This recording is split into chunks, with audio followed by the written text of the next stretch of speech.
using C30 DAO tokens. By staking these tokens in DAO-managed smart contracts, users receive STC30 DAO, a tokenized representation of their staked C30 DAO. The original tokens are then burned by the smart contracts. Unlike traditional staked tokens, STC30 DAO offers liquidity and can be freely transferred anytime. The STC30 DAO balance reflects the total staked C30 DAO tokens, allowing users tokens from seed-stage crypto projects they supported through their votes. Capital 3.0 is committed to fostering an inclusive, supportive, and transparent investment ecosystem that empowers its members and accelerates the success of promising crypto ventures.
Pay and you're ready to pay, instantly and securely.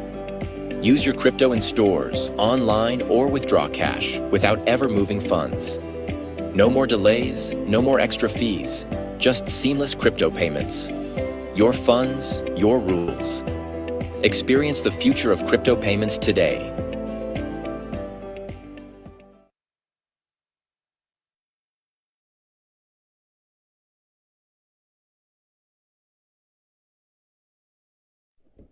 General disclaimer. Welcome to this official presentation on Affiliate Marketing Model 3.0. All presenters are providing their services on a volunteer basis and are active participants in all products they are presenting. Their views and opinions do not necessarily reflect those of the organisation. While we aim for accuracy, errors may occur. All content is for informational purposes only. The information provided is general and not personalised advice. We are not liable for any losses. We provide information and systems, but we do not endorse any purchases of memberships.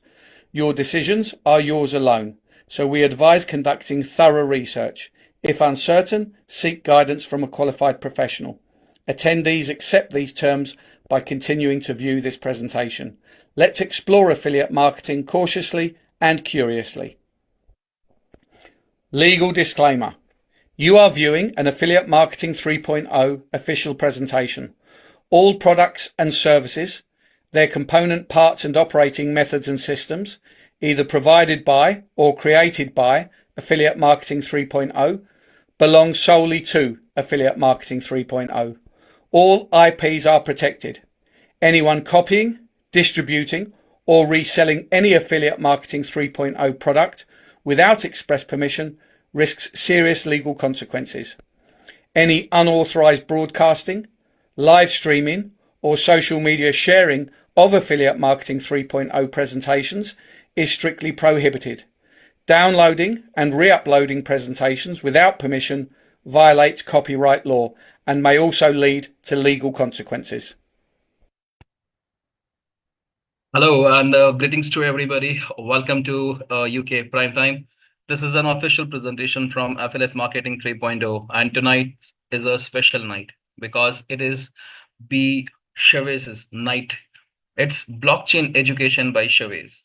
So, ladies and gentlemen, I wholeheartedly welcome each and every community member, all leaders, all great personalities on this call, and I'm sure tonight's call is going to be very, very educative and it's going to be very informative. This call has been specially curated as a non-commercial call, because in this call we only just impart education. I am Trashit. I'll be the host tonight, and I once again welcome everybody. Back in my school days, there was a quote.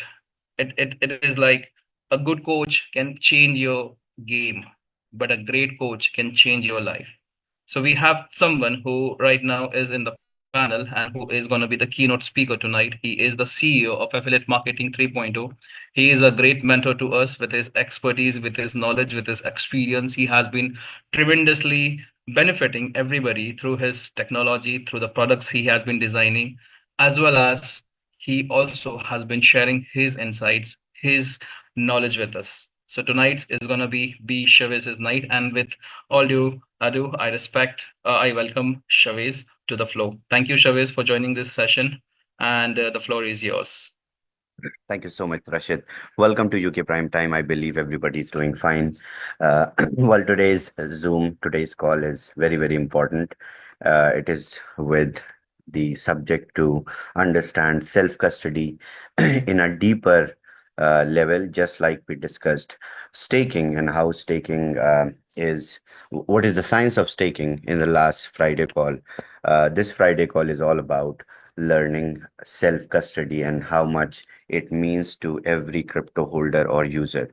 So today's call is going to be in 3 modules.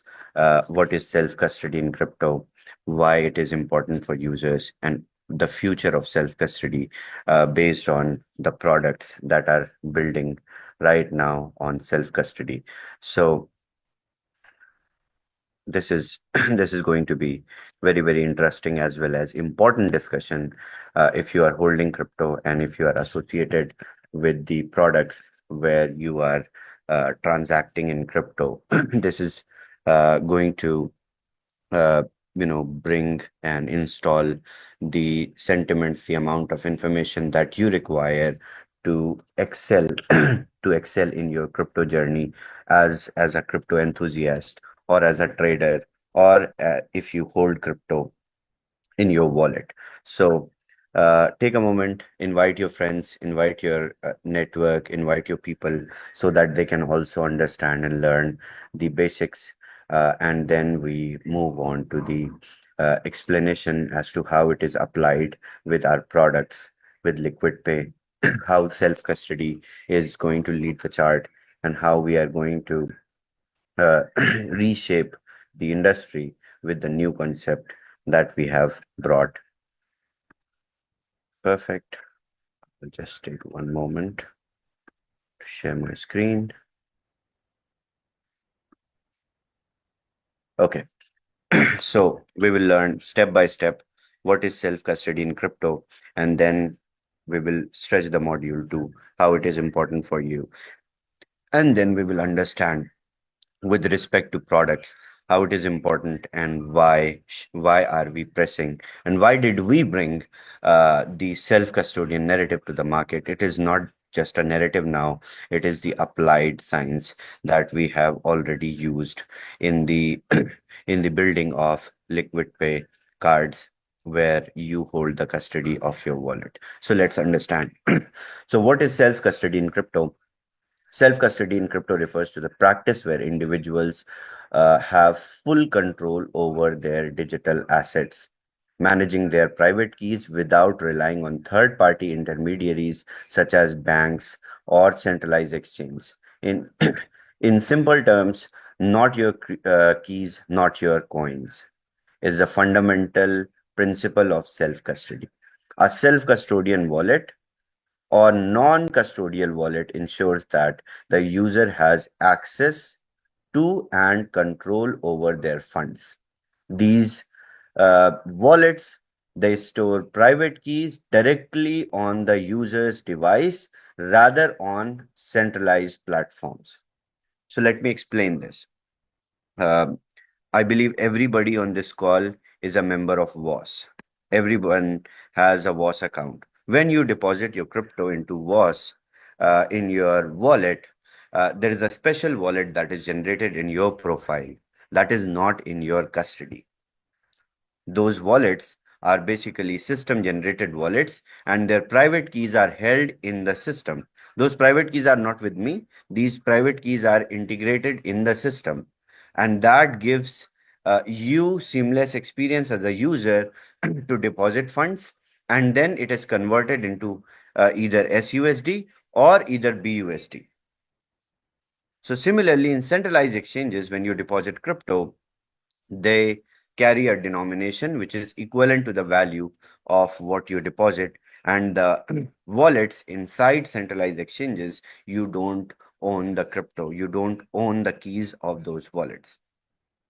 But on the opposite side, when it is a non-custodial wallet, it ensures that you have the full control over your funds because you store your crypto in the wallets where private keys are directly in your control. So now let's understand. It is very, very important. Second module is very important as to why it is important for the users. It brings full control and true ownership of your assets. Users retain complete authority over the funds without risk of an institution freezing their assets. I'll go deeper into this by giving you certain examples also where exchanges they either go bankrupt, they have problems, hacks, and your assets are frozen. Recently, there was there is an exchange in India. I believe Trashit knows WazirX, where users, there was a news that it got hacked and all the assets were frozen, and then you don't have the control over your assets, especially Bitcoin. Security against hacks and insolvency. Many centralized exchanges have collapsed. FTX is one of the biggest examples, resulting in users losing their assets. So self-custody prevents the risk. At the same time, there is censorship resistance. Governments or institutions cannot arbitrarily block, restrict, or seize funds in a self-custody setup. If it is your keys, it is your crypto. Nobody can freeze it. Nobody can seize it. You save your keys and you retrieve it anywhere. There are so many crazy stories about people traveling the whole world, or maybe they are running away from one country to another by just remembering their 12 words, and they retrieve their crypto anywhere. There's a very famous story of Ukrainian girl who ran to Poland and she written the 12 words and she was able to retrieve her bitcoins when she reached Poland. She was in adversity. And these incidents, they help us understand. Today, I'm also going to discuss how this self-custody came into existence and when this whole industry moved from non-custodial narrative into the centralized narrative, and then it is coming back to the non-custodial narrative, where the whole industry started talking about DeFi. So also privacy and decentralization. With self-custody, users don't need to provide extensive KYC data, aligning with your original decentralized vision of crypto. Like if you have, let's say, some crypto in your decentralized wallet where custody is yours, there is no requirement of providing any KYC to send or receive crypto in that wallet. But yes, there are means, there are ways with which things are evolving. If we are adding a spending mechanism that is a fully regulated product like Visa, then we need to also attach KYC with it. And that's where the breakthrough came. And there is no counterparty risk. unlike custodial solutions where users rely on an entity to safeguard the assets. Self-custody eliminates third-party risk. And uh, we can understand this by putting some light over the evolution of self-custody. So where self-custody began, or when people understood that self-custody is important. When Bitcoin white paper first came, it mentioned it is a peer-to-peer digital asset that can be transferred without the dependency of any intermediary. That's where the first, or the genesis of or the evolution of self-custody came. And later, we there was rise of custodial services, which we will also discuss. So Bitcoin was designed for self-custody, with early users storing private keys on hardware wallets or paper wallets. However, early wallets were technical and not user-friendly, leading to many lost funds due to forgotten keys or mismanagement. That's where people learned how crypto needs to be stored. There were videos on YouTube, there were communities created to teach, to learn, to understand uh, mutually how to keep your crypto assets safe. And that's where the evolution of this whole industry started. So it started with self-custody, and later it ran into the custodial services. That's where we saw the rise of custodial services in 2015 to 2020. As crypto adoption grew, exchanges like Coinbase, Binance offered custodial services for ease of use. Because people at that moment of time, at that period of time, they had challenges in holding or keeping their crypto safe. So it was very impressive setup to manage to store, to exchange your crypto by giving your custody to someone else, and you used to log in with your user ID and password. So user prioritize convenience, entrusting funds to centralized platforms, but this led to hacks. There are really big hacks which happened. There are so many movies, short films, series on YouTube, on Netflix, that you can watch and understand how people lost funds. And then from 2020, the DeFi and Web3 era started, where people they understood that custody should be held in their hands. And from 2020 to the present times, we are now moving into the decentralization of something that was originally created with non-custodial principles or non-custodial aspirations. So the explosion of DeFi and NFTs led to the increased demand of self-custodian wallets, where MetaMask came, Ledger came, Trezor came. Major exchanges collapsed in 2022, and it reinforced the risk of centralized custody, driving a shift toward trustless self-custody models. And the biggest, okay, so how many people are from US? Can I have you guys raise your hands, please? Okay.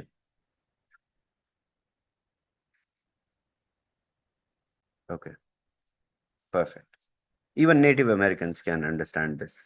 So I'll just simply take you guys to a news of Executive Order 6102.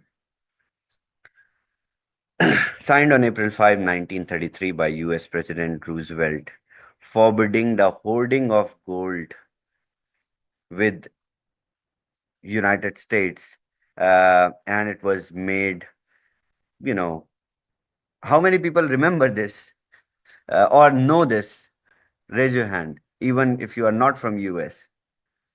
How many people know Executive Order 6102, where US government collected all the gold from common people.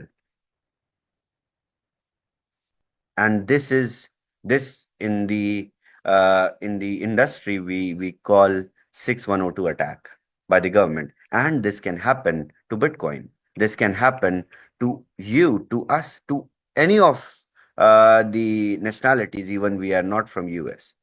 The way that institutionalization of crypto is happening, we can experience one more 6102 for crypto as well.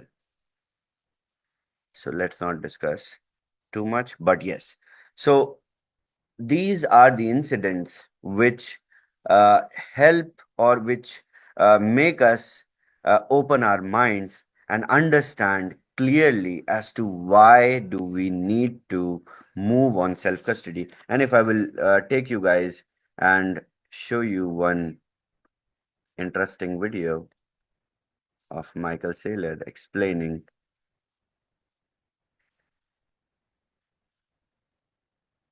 self-custody.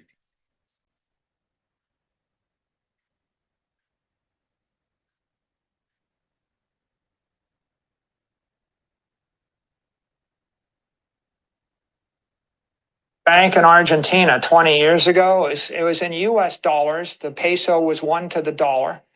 The Argentine government sent a memo to the banks, forcibly converted everybody's dollars to pesos, and then forcibly devalued the peso 10 for 1.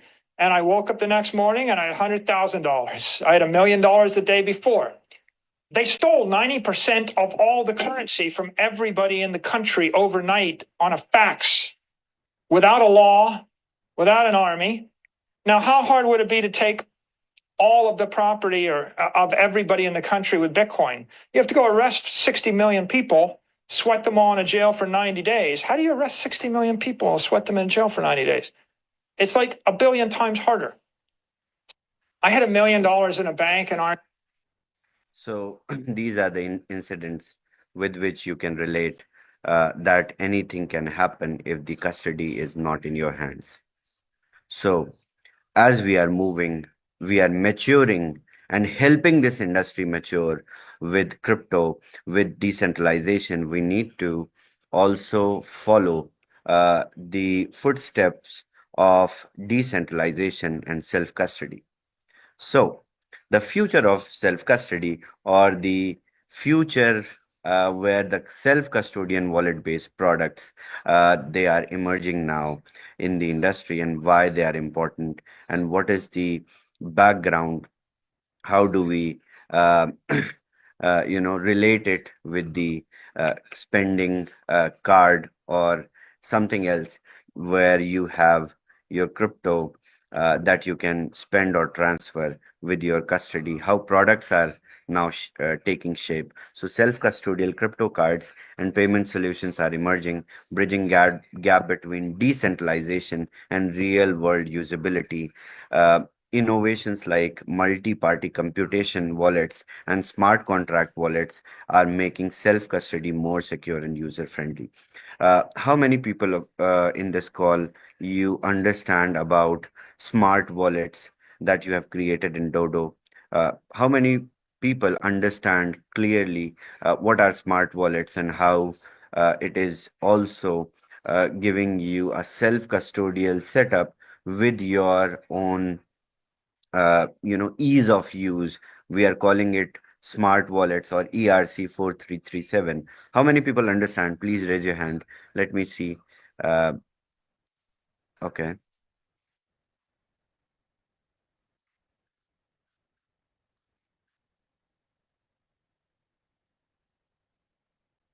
Ten people only understand smart wallets that you are trading in Dodo with. Okay. So we need to we need to do this more and more. I think I need to spend more time on Fridays, bringing more and deeper understanding about how smart wallets work. And because this is the future, this is something that we all need to learn very clearly. So no worries, people who don't understand. Uh, you just need to be on Friday calls, and then we will have more and more clarity. So this multi-party computation wallets or smart wallets, they are making self-custody more secure and user-friendly. You can just sign up with your email address and you get a smart contract account where you can manage all your assets, and you don't lose also assets because you hold the keys or password to your email. And whenever required, you just have to write down your keys and keep it with you safe, and you operate in a DeFi ecosystem like centralized format. So why self-custodian wallets based crypto cards are future? Uh, Seamless on-chain and off-chain payments. Users can pay directly from their self-custody wallets without relying on banks or centralized payment processors. That's why it is important, and that's why I have been pressing upon understanding or building communities understanding about what we have done with Liquid Pay. Why did we bring the self-custodial wallet setup? It took us almost 3 extra more months to launch Liquid Pay because we wanted to deploy it on a non-custodial setup where you have this futuristic ability to control your assets, which then eliminating counterparty risks. I know you guys trust me. I know you guys trust Liquid Finance, what we are building, but trust is merely a word in the dictionary, and I think there should be there should be keys beyond trust. So, eliminating counterparty risk, unlike centralized crypto debit cards, self-custodial cards ensure users always control their assets, better security and privacy, no need for excessive KYC or storing sensitive financial data with centralized entities. You only KYC for authorization of a Visa card. You don't uh, do regressive or excessive KYC for the funds or for the transfer of funds, or you can say how much crypto you can hold in your wallets. There is no such information required for the KYC provider to know. Cross-border financial freedom. Users can spend crypto globally without banking restrictions or capital controls. That's why I say if you have a Liquid Pay card, you hold some crypto, uh, you can spend it anywhere across the whole globe as long as they are accepting US dollars in fiat. Later, we are going to evolve with Liquid Pay with other currencies as well, just like we are now going to go with AED in UAE with UAE banks, and then INR in Indian region, then Vietnamese dong in Vietnam, and similarly, as user base grows in several different currencies, euro is also our target this year, so that we capture the EU with our self-custodian setup by giving ability for EU users to also convert their crypto directly into euro. So starting with USD, we are now going to, so with USD, we have the dollar acceptable jurisdictions. That's why I always say why Liquid Pay is borderless, or why Liquid Pay is international, because it is accepted uh, everywhere on this planet where US dollar is accepted. And then we are going to grow with different other denominations very, very soon.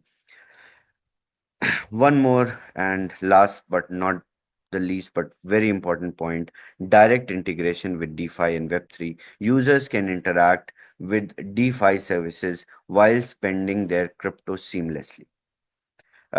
By this, I'll give you guys an example.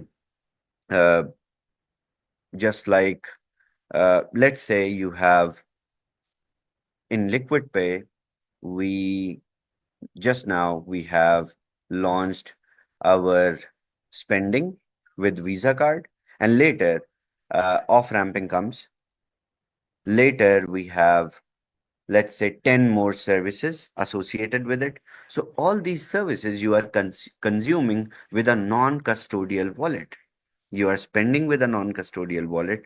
You are consuming 10 different virtual banking services without giving away without giving away the custody of your funds. And if you guys connect with my few Fridays away call, few Fridays back call, uh, mentioning the Liquid Pay's uh, evolution into a neobank, then you can understand. Imagine a bank where you are banking with holding the custody of your own funds. It is a dream, and it is always, it has been a dream of every, uh, bank account holder on this planet to bank with an institution where the custody is held by the user himself or user herself.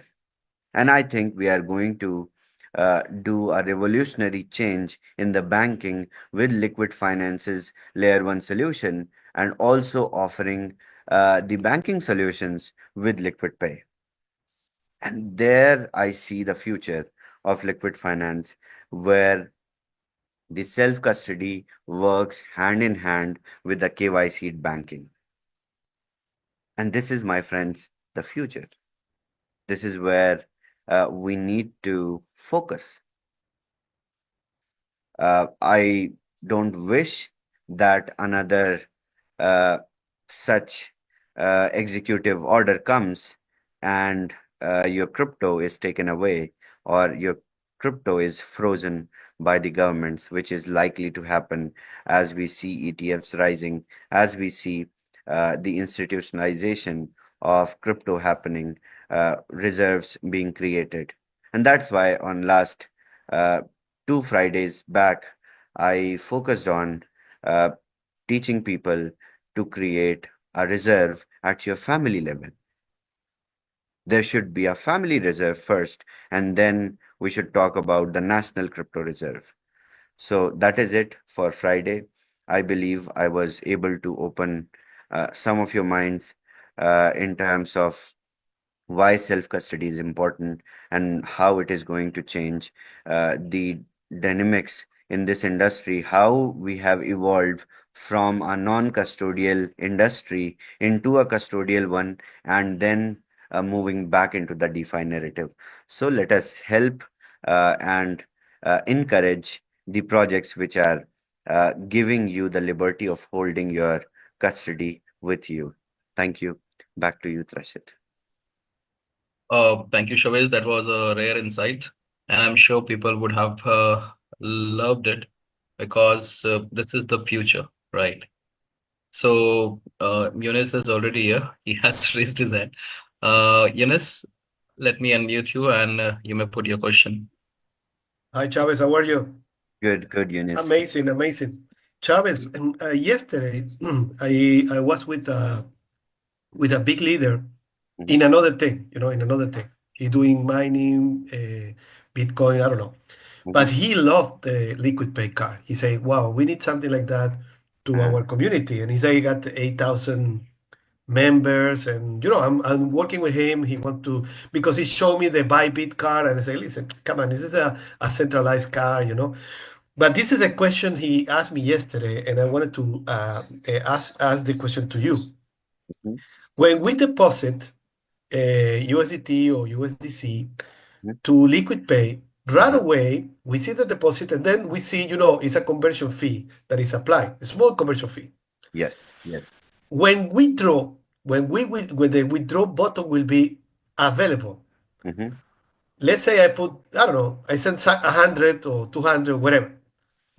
I will be available to withdraw in USDC or USDT wherever I got there Yes. after the small fee in Yes. USDC. Okay, because he told me that he told me, okay, is this is the way to spend our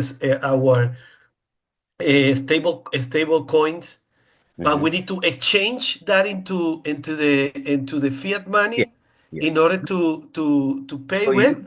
you actually okay, let me explain the tech side of this, Eunice. I can also release one documentation as to how liquid pay works internally as well. So what happens actually is when you deposit crypto, you get a credit. It's a credit Okay. card, right? Uh-huh. So there is conversion and there is a lender that provides you credit on the terms of custody, which is with you, Okay. and that comes with a fee. So, Exactly. But it's not so the fee because we even no, saw no, the no. fees That and is they not say there the is a norm. very, very slow fee. Yeah, that is a very low fee. In Mhm. US, if you're using the card, you are just paying 1.3% plus 50 cents. That is, I think, the lowest in the whole industry Yes. where crypto cards are offered. And not just I did not ever brag about lowest fee, and I don't want you guys also to brag about the lowest fee. But what is here to brag about is the custody, because you get the credit, you get to use the credit card with such humongous amount of credit where you can just spend $100,000 in one transaction with holding your custody. I think there is no bank on this planet that can provide you with such credit limits to spend effortlessly. Well, amazing, Chavez. I understood the way now. Meaning, whatever we have in our wallet will be Mhm. reflected as a credit in the credit card. Exactly, exactly, exactly. Perfect, perfect. And Amazing. that Thank you, is Chavez. your wallet. That is ultimately your wallet. And that is ultimately your funds. Imagine against your funds, you are getting the equivalent credit. Even if you deposit $1 or 1 million, that is the spendable cash that you have while holding the keys, while holding the crypto in your wallet. Meaning, just to close the topic, Mhm. meaning if I withdraw, when the button of withdraw will be just a logic thing, no? If I withdraw whatever, because it's a reflect on whatever I have in my account. Yeah? Exactly. Exactly. Okay, perfect. Thank you, Chavez. Thank you, Eunice. Thank you, Yulis. Chavez, I have a direct question in my Zoom chat. Someone is asking, DeFi Web3 wallet, Mhm. self-custodian wallet, and smart wallet. Mhm. How do we differentiate, and what is the basic difference amongst all these three? All these three are non-custodial wallets only. Uh, Web3 wallet, where you hold the keys to your crypto. Web3 wallet is something which is like where you operate with dApps, and just like MetaMask, uh, you have extensions to the wallet. You have the need of creating the wallet by storing your 12 words. Smart wallet, on the other hand, is based on the email encryption. You use your email to sign up, you create an account, and smart wallets, they become regular wallets, regular Web3 wallets when you export the private keys outside. As long as you see it, you note it down, you keep it safe with you, they will behave as smart wallet. The moment you export it, it will become a normal wallet. So there is no difference. There is only one smart contract element that is added to the smart wallets where you get to operate like a smart contract everywhere. And DeFi Web3 wallets are also self-custodian wallets. Of course, they are. All of them are. Okay. Are we taking more questions, Chavez? Yes, let's take these questions of two guys and then we close.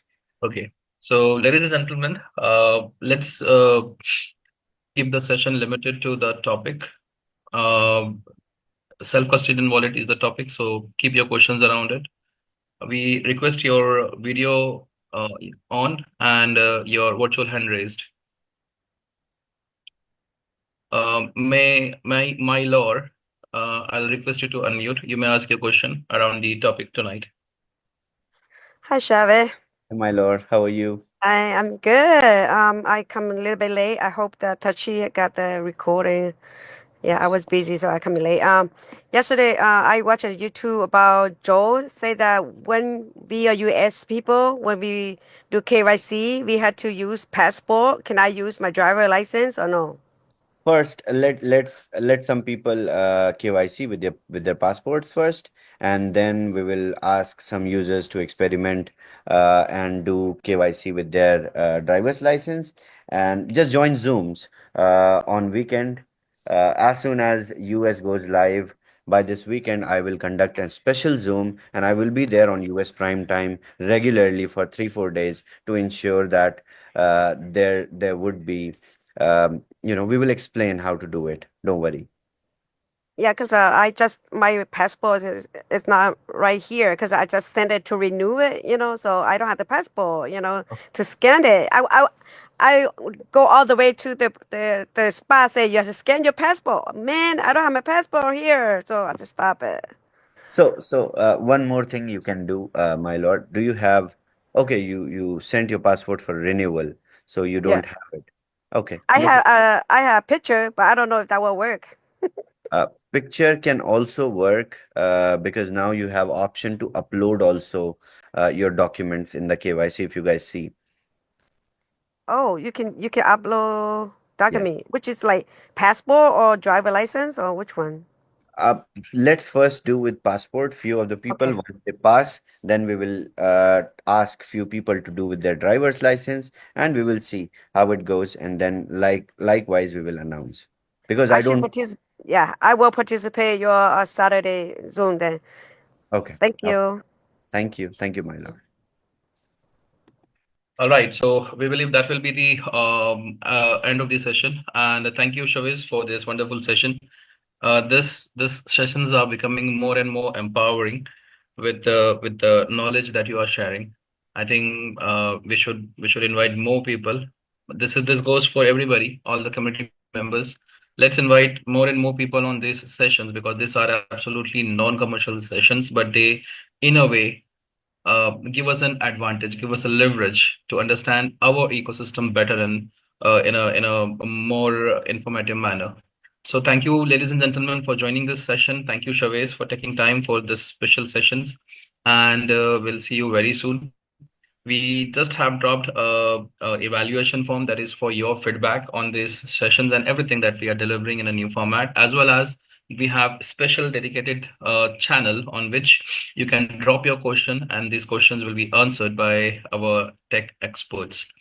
So have a great evening, ladies and gentlemen. Have a great weekend, and we'll see you very soon. Tomorrow is going to be UK prime time, 3 p.m. That will be back office training, and later on we will have the master training at 7 p.m. UK. Thank you once again, and have a great weekend.